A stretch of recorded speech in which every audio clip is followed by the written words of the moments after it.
Swayam Prabha. Digital India. Educated India.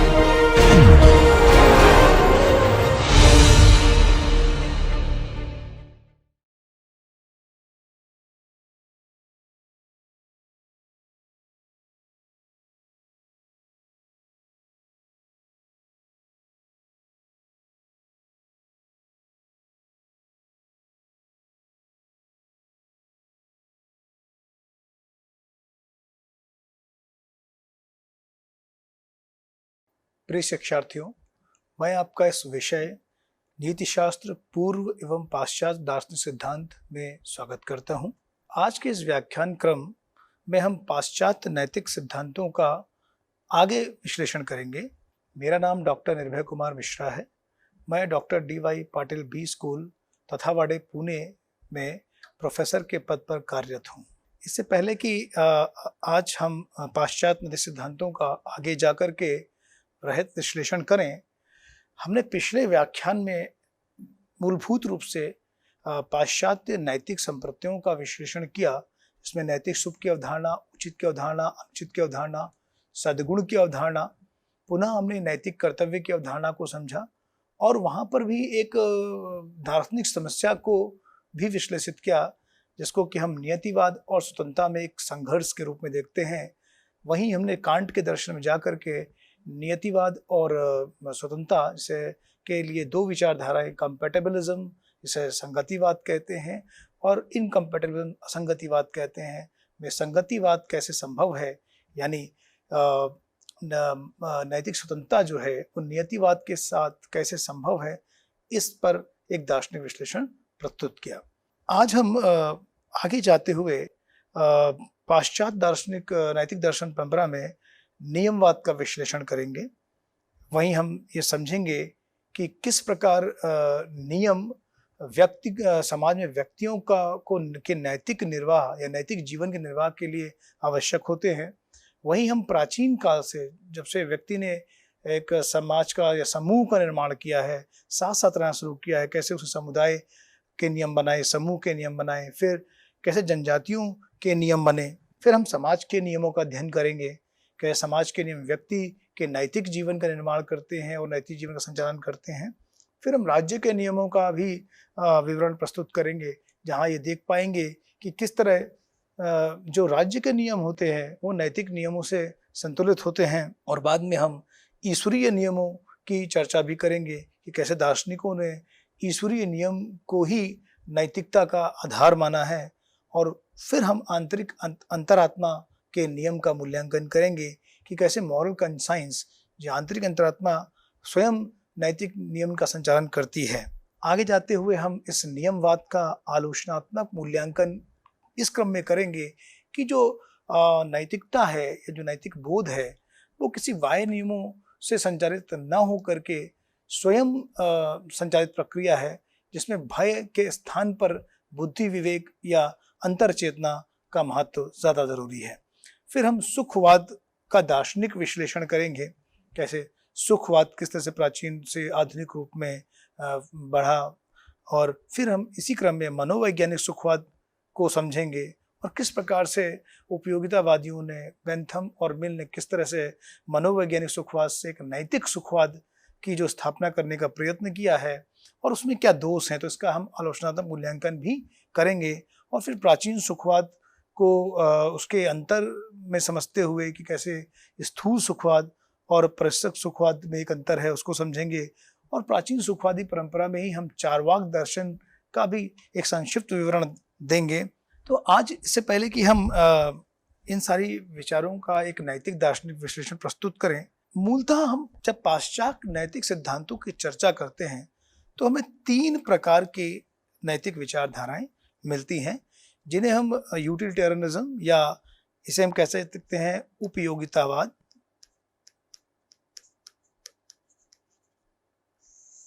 या इसे हम परिणामवादी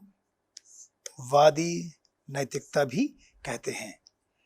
वहीं दूसरा है नियमवाद, जिसे हम डिओंटोलॉजी भी कहते हैं, और जिसके जो महान दार्शनिक इमैनुअल कांट हैं, जिन्होंने इसकी एक वैज्ञानिक संस्थापना अपने नैतिक दर्शन में की है। वहीं सबसे प्राचीन अगर हम नैतिक विचारधारा की चर्चा करें तो यह महान दार्शनिक अरस्तु के द्वारा निर्मित हुई, जिसे हम वर्चू थियरी कहते हैं। तो जो उपयोगितावादी नैतिक परंपरा है वो नैतिकता के आधार में व्यक्ति के चरित्र या उसके नैतिक कार्य या नैतिक चेतना या नैतिक अभिप्राय, मोटिव जिसे कह सकते हैं, या उसके किसी भी जो व्यक्ति का एक नैतिक पक्ष होता है, इसे हम कभी कभी कहते हैं मॉरल एजेंसी। जो मॉरल एजेंसी है उसको कोई महत्व नहीं देती है, वो केवल ये देखती है नैतिकता के रूप में, या चाहे वो नैतिक कार्य हो, निर्णय हो, कैसे वो एक मैक्सिमम गुड को क्रिएट करता है, जिसे हम परिणामवादी नैतिकता कह सकते हैं। तो नैतिकता को इस आधार पर हम दो भागों में मूलतः विभाजित करते हैं। एक को बोलते हैं हम कॉन्सिक्वेंशलिस्ट एथिकल रीजनिंग और दूसरे को बोलते हैं नॉन कॉन्सिक्वेंशलिस्ट एथिकल रीजनिंग, जिसे कहें परिणामवादी नैतिक विचारधारा, या दूसरे को बोलें कि नियमवादी नैतिक विचारधारा। और इसी क्रम में हम देखते हैं कि कैसे कांट ने नैतिकता का जो आधार है वो एक नैतिक आदेश में देखा है। वहाँ जब हम बात करते हैं सबसे प्राचीन नैतिक विचारधारा जिसे हम वर्चू थियरी कहते हैं, जिसको अरस्तु ने विकसित किया, तो अरस्तु के दर्शन में अरस्तु का मानना था कि जो नैतिक विचारधारा है वो व्यक्ति के चरित्र में अंतर्निहित है, वो कहीं किसी बाह्य नियम से संचालित नहीं होती। हर व्यक्ति का चरित्र एक अलग तरीके का होता है, उसमें अलग अलग सद्गुण होते हैं। तो सद्गुणों का विकास करना, उनको पालना, फलना, बढ़ना ही चरित्र निर्माण है, और इस प्रकार ही व्यक्ति के अंदर नैतिक कार्य करने की क्षमता विकसित हो सकती है। और अगर उसके अंदर वो सद्गुण हैं तो उसके नैतिक निर्णय भी अच्छे होंगे और सही होंगे। तो इस प्रकार अरस्तु का मानना था कि किसी आदर्श या नियम पर नैतिकता या नैतिक विचारधारा आधारित ना होते हुए व्यक्ति के चरित्र पर ही निर्भर करती है। तो अभी हम नियमवाद का जब विश्लेषण करते हैं तो ये देखते हैं कि नियमवाद एक ऐसा दार्शनिक सिद्धांत है जो ये मानता है कि नियमन, आदेश या नियम समाज और जीवन की नींव होते हैं। अर्थात कि जो नियम होते हैं वो व्यक्ति के व्यक्तिगत जीवन के लिए, उसके सामूहिक जीवन के लिए और उसके सामाजिक जीवन में नैतिक कार्यों के सफल निष्पादन के लिए अनिवार्य आवश्यक हैं। अन्यथा नियमों के या सार्वभौमिक नियमों के अभाव में, जिसे हम यूनिवर्सल लॉस कहते हैं, या हम सामाजिक नियम कहें या समूह के नियम कहें, जनजाति के नियम, इन नियमों के अभाव में व्यक्ति के जो कार्य होंगे वो उनका जो वास्तुनिष्ठ निर्देशन होगा वो संभव नहीं होगा, और उनमें कोई निश्चितता नहीं होगी, उनमें कोई एकरूपता नहीं होगी। और तो इस प्रकार से हम किसी भी संदर्भ में एक नैतिक समाज की स्थापना नहीं कर पाएंगे। तो यह सिद्धांत पश्चिम दर्शन में विशेष रूप से न्याय और नैतिकता के संदर्भ में महत्वपूर्ण है।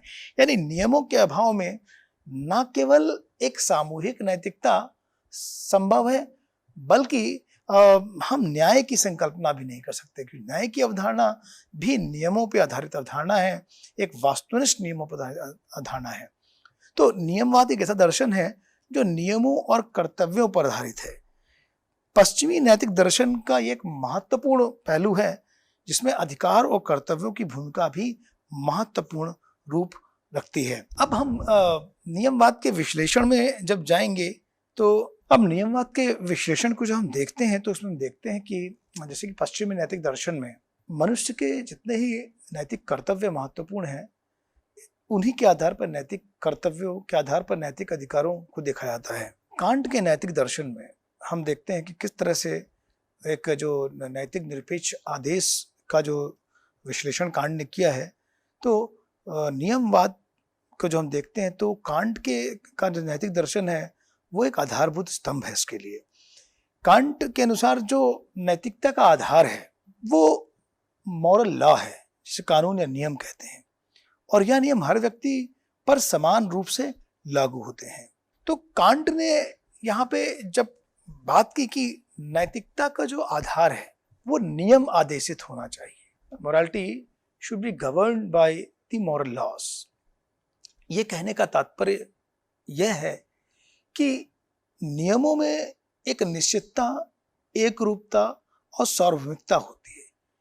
जैसे कि हम विज्ञान जगत में देखते हैं, जैसे कि भौतिक जगत के जो प्राकृतिक नियम है, जैसे न्यूटन जब भौतिक जगत में गति के नियमों की बात करते हैं तो उन गति के नियमों में एक प्रकार की जो यूनिवर्सैलिटी है, जो सार्वत्रिकता है, सार्वभौमिकता है, एक रूपता है, निश्चितता है, वही निश्चितता, सार्वभौमिकता कांट नैतिक दर्शन में भी चाहते हैं। तो कांट के अनुसार नैतिक नियम सार्वभौमिक, सार्वत्रिक और एक रूप होने चाहिए, ताकि नैतिक जीवन में सभी के लिए एक निश्चितता आए। इसे हम मोरल सर्टेनिटी की बात भी कह सकते हैं। अब वीपी वर्मा के अनुसार नियमवाद के सिद्धांतों का पालन करना केवल सामाजिक और व्यक्तिगत अधिकारों की सुरक्षा का ही माध्यम नहीं, बल्कि मानवीय स्वभाव के अनुसार भी आवश्यक है। यहाँ पे इनका तात्पर्य यह है कि नियमों के आधार पर ही हम एक बेहतर समाज और बेहतर व्यक्तित्व की संकल्पना कर सकते हैं, और मानवीय स्वभाव के आत्मनियंत्रण के लिए भी नियमों का होना आवश्यक है। वहीं रामनाथ शर्मा जी के अनुसार नियमवाद पश्चिमी दर्शन में गहरे योगदान के बावजूद भारतीय दर्शन में भी कर्तव्य और नियमों की नैतिकता को बहुत पहले से पहचाना गया है। जैसे कि हमने बात की हमारे प्राचीन दर्शन, जैसे बौद्ध दर्शन में भी अष्टांगिक मार्ग जो है, जिनमें हम 8 जो उचित कार्य हैं उनकी करने की बात करते हैं, तो वो भी नियम है, किस प्रकार से उन नियमों के आधार पर हम एक सद जीवन व्यतीत कर सकते हैं। वैसे ही जैन धर्म में भी उन नियमों का उल्लेख किया गया है। उसी प्रकार हम देखते हैं कि अन्य भारतीय सददर्शनों में भी कई नियमों का उल्लेख किया गया है, गीता में भी नियमों का उल्लेख किया गया है। तो नियम की प्रधानता न केवल पाश्चात्य दर्शन में की जड़ों में गहरे रूप से समाई है, बल्कि भारतीय दर्शन में भी उतनी ही महत्वपूर्ण रही है। अब हम जब नियमवाद का विश्लेषण करते हैं तो ये पाते हैं कि ये जो नियम है वो कहीं ना कहीं बाह्य रूप से आरोपित होते हैं। चाहे वह अगर हम मनुष्य की यात्रा को देखें कि जब उसने पहले छोटे छोटे समूहों का निर्माण किया तो कुछ समूहों के नियम थे जिन्होंने उसे एक समूह में बांध रखा। फिर धीरे धीरे वो एक वृहद समाज का वासी बना तो समाज के नियमों ने व्यक्ति को बांध के रखा। फिर राज्य का निर्माण हुआ, फिर राज्य के नियमों के आधार पर उसका जीवन संचालित हुआ, और फिर इसके सबसे पहले हम देखते हैं तो कहीं ना कहीं ईश्वरीय नियम थे। ईश्वर के द्वारा दिए गए जो उचित कर्तव्य, उचित नैतिक कार्य हैं, वो भी अपने आप में उसके लिए एक नियम का रूप बने। तो नियमवाद के विश्लेषण में अगर हम देखें तो नियम जो है उनमें कहीं ना कहीं एक बाह्य तथ्य होता है। ये बाह्य रूप से व्यक्ति पर लागू होते हैं। नियम बाह्य रूप से व्यक्ति पर लागू होते हैं। हालांकि इसके उलट जब हम कांट के दर्शन में, नैतिक दर्शन में जाते हैं तो उन्होंने बहुत ही सुंदर समायोजन किया है कि कैसे ये नियम बाह्य ना होकर के आंतरिक है। लेकिन जब हम व्यक्ति के लिए, समुदाय के, समूह के, राज्य के, जनजातियों के या ईश्वरीय नियमों की बात करते हैं तो कहीं ना कहीं ये नियम जो है बाह्य रूप से व्यक्तियों पे लागू होते हैं। दूसरा, नियमों में एक बाध्यता होती है, जो डिटर्मिनिज्म होता है, और जो नैतिकता है वो कहीं ना कहीं स्वतंत्रता चाहती है अंदर से। फिर नियमों को ये देखते हैं कि एक प्रकार के नियम समाज के लिए, जनजाति के लिए, समूह के लिए, राज्य के लिए सब हमेशा उसी तरह से कार्य नहीं करते हैं। इनमें बदलाव की संभावना बनी रहती है। तो कहीं ना कहीं मनुष्य की जो अंतर चेतना है, जो उसका जो इंट्यूशन है या उसका जो आंतरिक नैतिक पक्ष है, वो कहीं ना कहीं नियमों से दब सा आता है या उसके प्रभाव में आता है। या नियमों में कहीं ना कहीं भय का भी तत्व होता है। तो जो ये बाह्य तत्व जो है, ये भय का तत्व है, जो बाध्यता है, वो नियमवाद को हम कहें एक दोष के रूप में दिखती है। हालांकि इसका बहुत सुंदर निराकरण हमें कांट के दर्शन में मिलता है।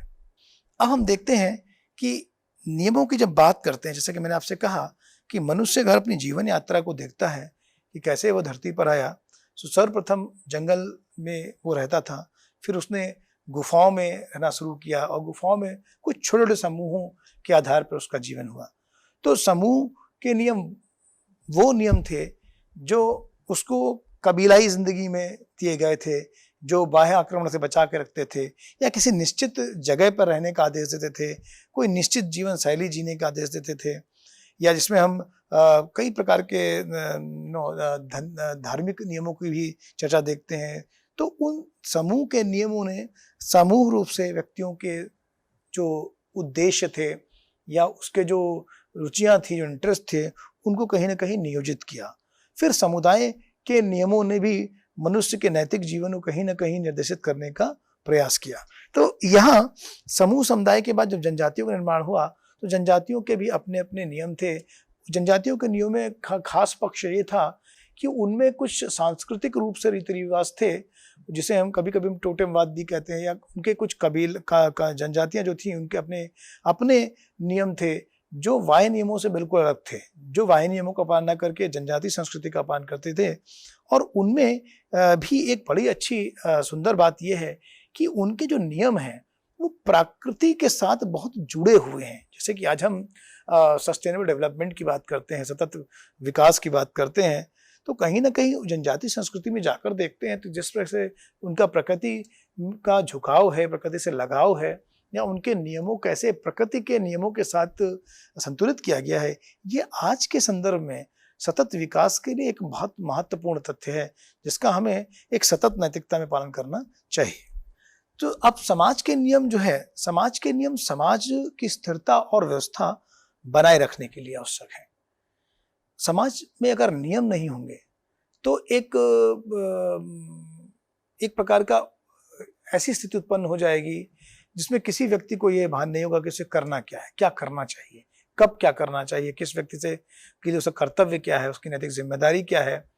तो समाज एक सुव्यवस्थित रूप तभी ले सकता है जब समाज के अपने नियम हो, उसी से उसमें स्थिरता और व्यवस्था आती है। तो ये नैतिक सिद्धांतों से जुड़े होने चाहिए।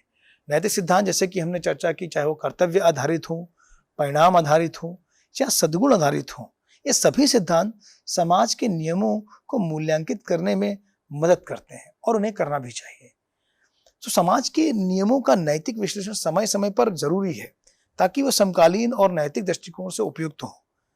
बेन के अनुसार एक नैतिक कार्य सामाजिक सत्ता के आधार पर सभी नागरिकों पर एक बाध्यता है, यानी जो समाज के नियम होते हैं उनमें एक सोशल ऑब्लिगेशन होता है।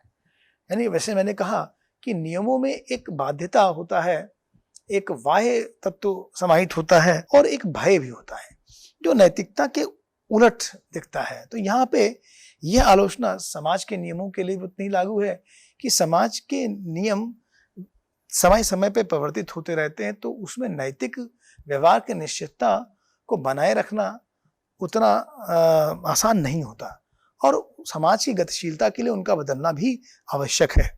दूसरा, सामाजिक नियमों के टूटने का भी भय रहता है, क्योंकि जब व्यक्ति बुद्धिवादी होता है, तर्कवादी होता है, तो समाज के विरोध में नए नियमों की आकांक्षा भी करता है। तो समाज के नियम उतने ना तो सुनिश्चित होते हैं, ना सर्वकालिक होते हैं, ये समाज के हिसाब से बदलते रहते हैं। इनमें नैतिक तत्व की प्रधानता इतनी होती है कि अगर ये नियम सही रूप से बनाए जाएं तो व्यक्ति का निर्माण, चरित्र का निर्माण करते हैं।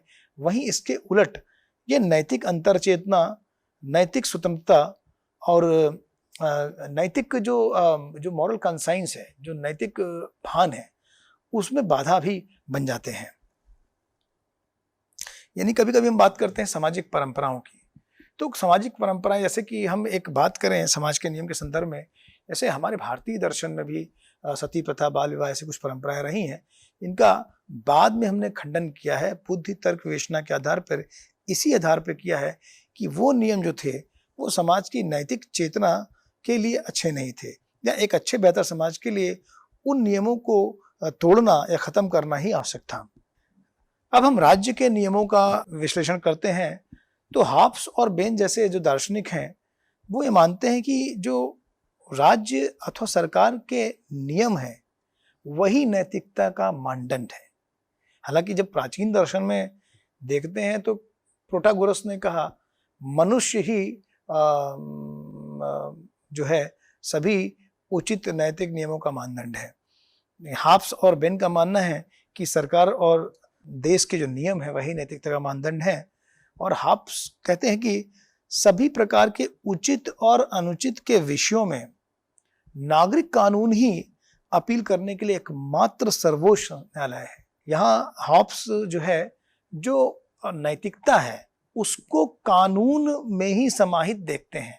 वो नैतिकता को देश या सरकार के संदर्भ में पृथक रूप से न देखते हुए नैतिकता अपने आप में कानून में समाई हुई, यानी कानून सर्वोच्च है और नैतिकता उसका एक भाग है। बेन के अनुसार नैतिकता प्रत्येक विषय में देश एवं सरकार के कानून से एक रूप है।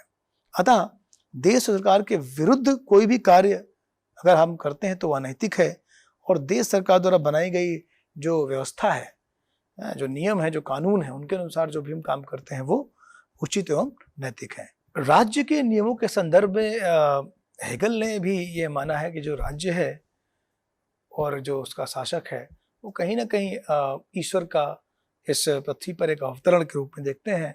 तो सभी दार्शनिकों का मानना है कि जो राज्य के नियम हैं वो सर्वोपरि हैं। राज्य के नियमों के आधार पर ही नैतिक नियमों को हम अनुचित उचित समझ सकते हैं। इसके उलट नैतिक नियमों के आधार पर राज्य के नियमों के उचित अनुचित होने का संदर्भ नहीं है।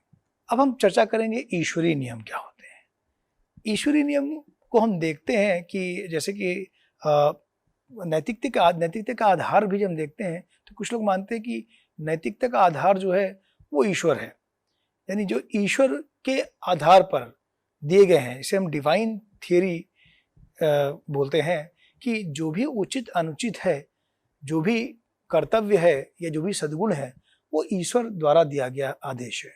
तो यहाँ पे पाश्चात्य दार्शनिक परंपरा में Rene Descartes, John Locke, William Paley, इन सभी के अनुसार ईश्वर की आज्ञा ही नैतिकता का मानदंड है। ईश्वर की आज्ञा के अनुरूप कर्म उचित है और उसके विरुद्ध अनुचित है। यहीं पर जैसे कि देकार्त कहते भी हैं कि संसार की रचना ईश्वर ने की है, ये किसी शैतान ने नहीं की है, क्योंकि जो संसार है वो अपने आप में एक परफेक्ट क्रिएटर यानी एक संपूर्ण रचनाकार की अपेक्षा रखता है और वह ईश्वर है। और जो संपूर्ण रचनाकार है उसकी कल्पना के साथ हम अशुभ की कल्पना नहीं कर सकते। यानी ईश्वर के जो नियम हैं वो अपने आप में शुभता का सूचक है। तो लॉक के अनुसार भी नैतिकता का सच्चा आधार जो है केवल ईश्वर की इच्छा और नियम है। यहाँ लॉक भी ईश्वर में आस्था रखता है और नैतिकता को उसका मानदंड मानता है।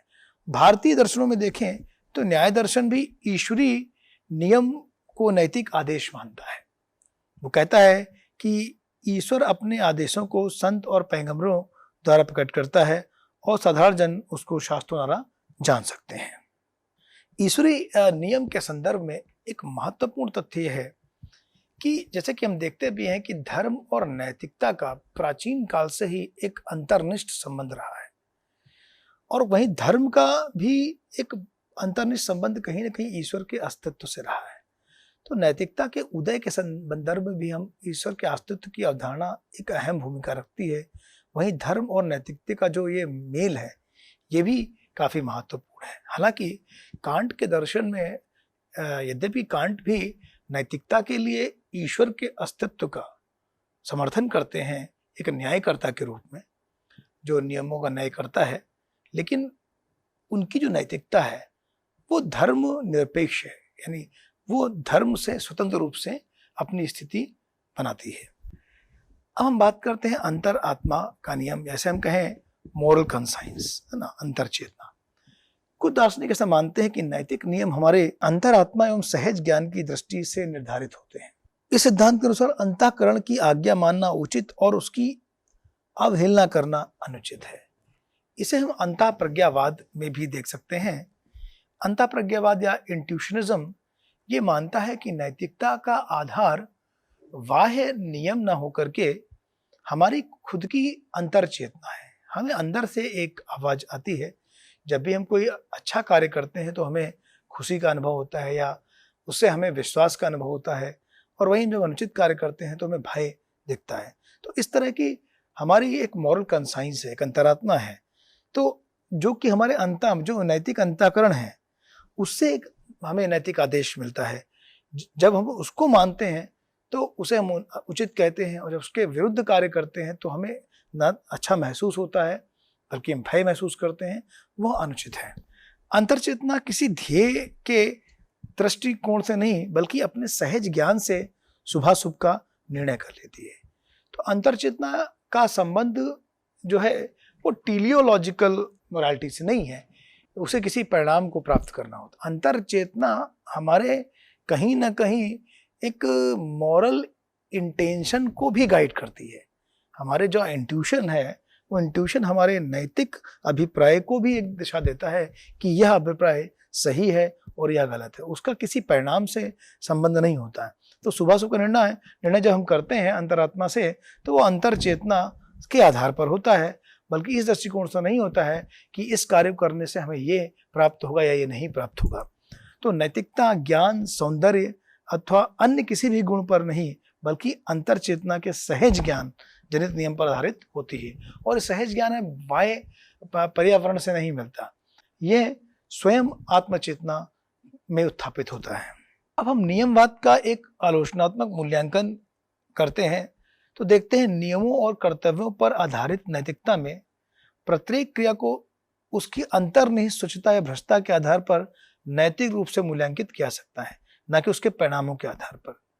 तो यहां पर हम देखते हैं कि नियम के आधार पर हम देखे आते हैं, ये वो नियम अपने आप में एक सही परिणाम देता है या नहीं देता है, इसका कोई आधार नहीं होता।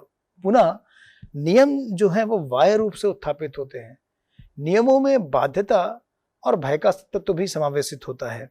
तो कहीं ना कहीं नियम जो पे आधारित जो कर्तव्य है या जो नियम कर्तव्य आधारित नैतिकता है उसमें नैतिक स्वतंत्रता से ज्यादा नैतिक बाध्यता दिखती है, या हम कहें उसमें एक मॉरल ड्राइनेस होती है, क्योंकि व्यक्ति केवल नियम के आधार पर नैतिक कार्य नहीं करना चाहता, वो नियम के साथ साथ यह भी देखता है कि किसी कार्य करने से उसे क्या परिणाम मिलेगा, क्या उसे हासिल होगा, वो क्या हासिल करना चाहता है।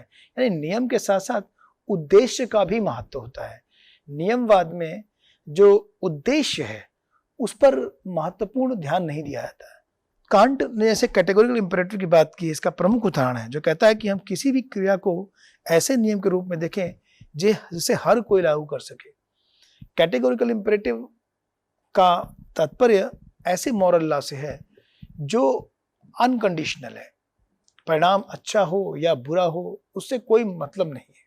परिणाम केंद्रित नैतिकता इसका आधार ही नहीं है, इसका आधार केवल एक नियम है। तो ये कहीं ना कहीं एक बहुत मॉरल ड्राइनेस उत्पन्न करती है। एक जो उत्साह चाहिए, जो नैतिक जो करता है उसके अंदर जो एक उत्साह होता है, जो एक संवेग होता है, उसको कहीं ना कहीं वो इंटरेस्ट नहीं रहता। अगर उससे ये कह दिया जाए केवल आपको नियमों के आधार पर करना है, आपके लिए रिजल्ट उद्देश्य उतने मायने नहीं रखते। तो नियमवाद की आलोचना करते हुए यह कहा गया है कि यह बहुत कठोर और लचीलेपन की कमी दिखाता है। जब नियम और कर्तव्य के बीच टकराव होता है तो भी इसे कैसे हल किया जाए, इस पर स्पष्ट मार्गदर्शन की कमी हो सकती है। जैसे एक उदाहरण के तौर पर अगर हमारा एक नियम ये कहता है कि हमें अपने दोस्त की दोस्ती निभानी चाहिए, और मान लो वही दोस्त हमें कभी किसी परीक्षा कक्ष में मदद के लिए मांगता है, तो क्या वहां पे उसकी मदद करनी चाहिए कि नहीं करनी चाहिए। अब ये दो अलग अलग आदेश हैं, दोस्ती को निभाना और परीक्षा कक्ष में उसकी मदद करना। पर दोस्त की मदद करना भी एक नियम है जो कहता है हमें दोस्त की मदद करनी चाहिए, दूसरा नियम कहता है कि परीक्षा कक्ष में मदद करना गलत है। तो कहीं ना कहीं दो कर्तव्यों में एक टकराव की स्थिति होती है जिसके लिए एक समाजीन हल नहीं दिखता। तो इस तरह से कई अन्य भी टकराव मानव जीवन की में बने रहते हैं, जहाँ पर केवल नियमों और कर्तव्यों के आधार पर एक नैतिक निर्णय संभव नहीं होता, जहाँ उद्देश्य और परिणाम को भी साथ लेना आवश्यक हो जाता है। अब हम सुखवाद का दार्शनिक विश्लेषण करेंगे। सुखवादी वह दार्शनिक परंपरा है जो यह मानती है कि मनुष्य के जीवन का जो लक्ष्य है या जो परम शुभ है वो सुख की प्राप्ति है। जैसे कि डेविड ह्यूम ने कहा कि बुद्धि जो है वो वासनाओं की दासी है और उसे ऐसा ही होना चाहिए।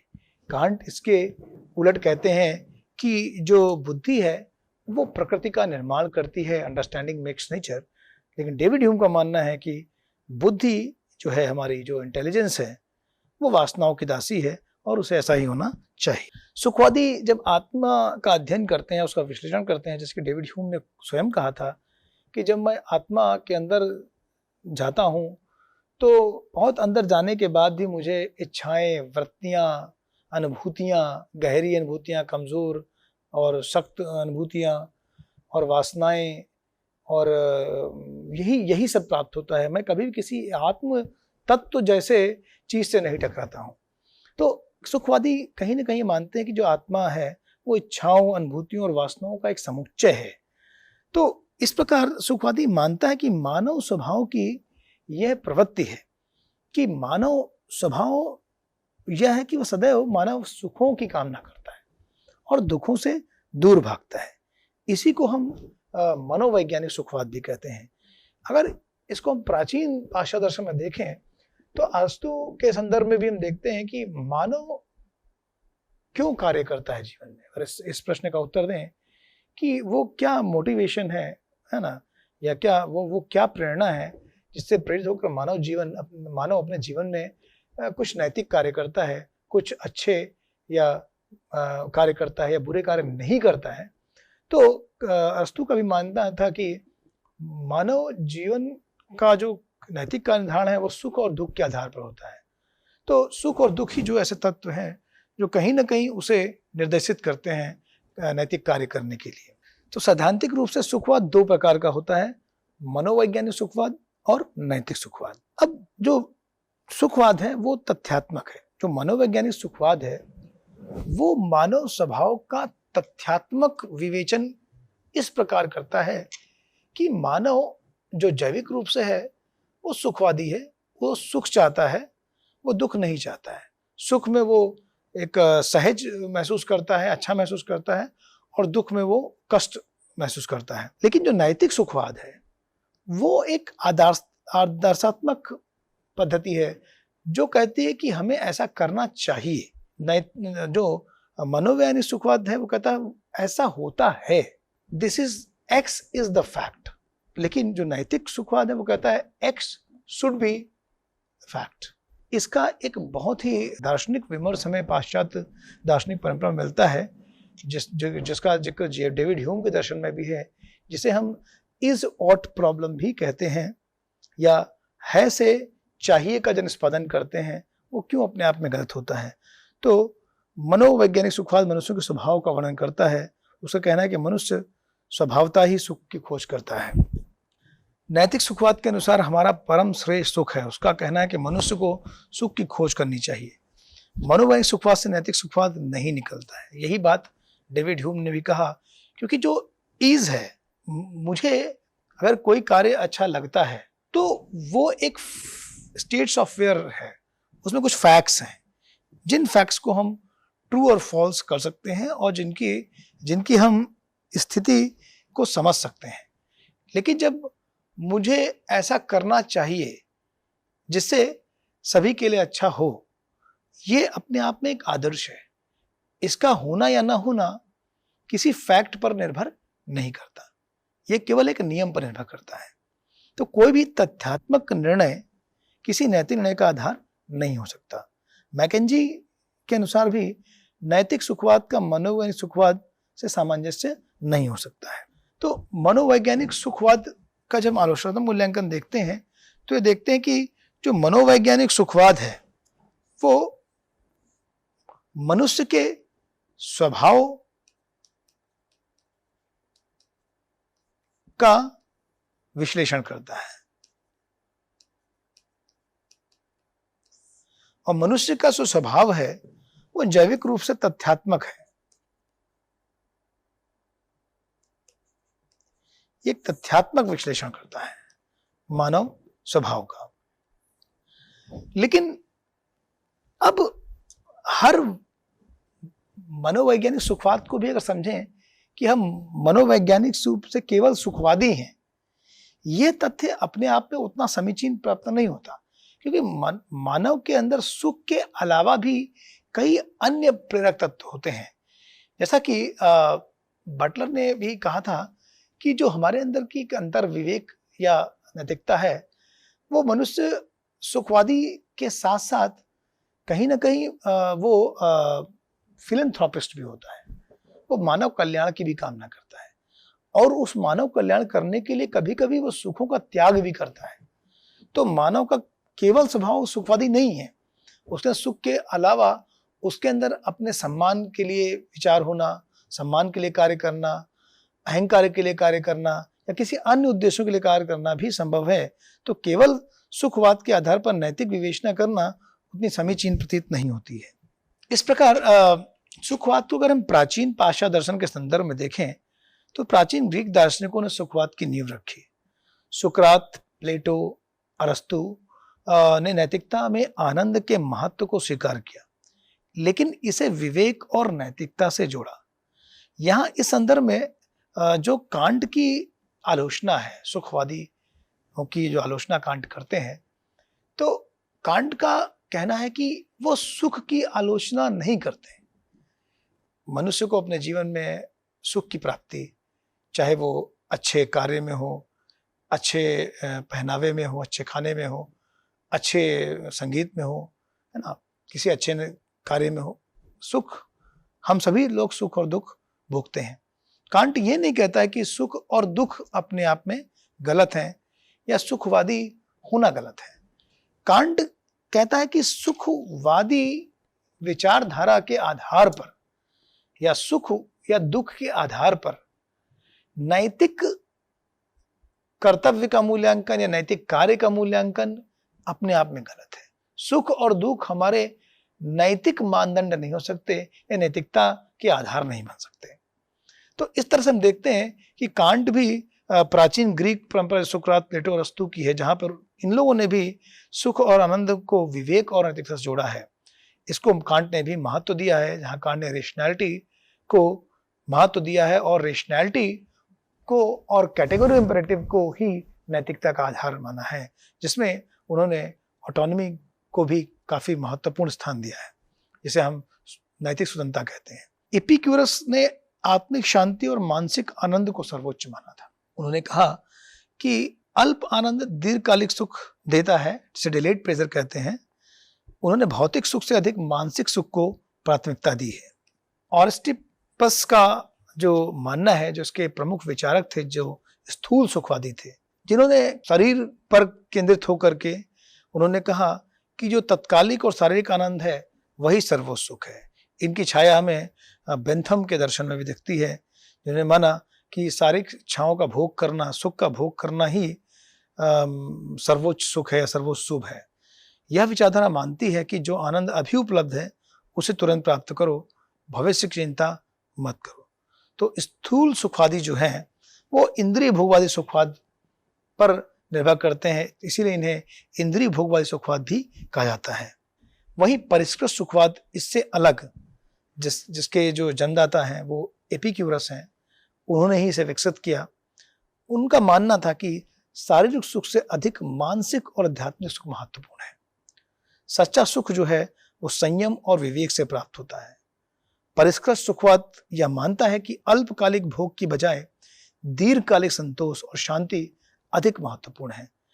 इसी तरह का जो दर्शन है वो हमें मिल के जो उपयोगितावाद है उसमें दिखाई देता है, जहां पर वो हायर ऑर्डर की बात करते हैं, हायर डिजायर की बात करते हैं। तो यह विचारधारा जो है, जो परिष्कृत सुखवाद है, वो आत्म संयम और नैतिक मूल्यों को भी महत्व देती है। अब इस प्राचीन सुखवादी परंपरा में अगर हम भारतीय नैतिक परंपरा को देखें तो वहां पे एक महत्वपूर्ण दार्शनिक परंपरा है जिसे हम चार्वाक दर्शन कहते हैं। चार्वाक दर्शन कहीं ना कहीं हमारे भारतीय प्राचीन सुखवाद का निष्पादन करती है।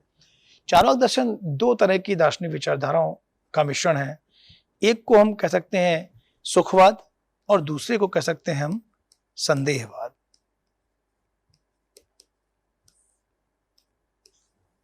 तो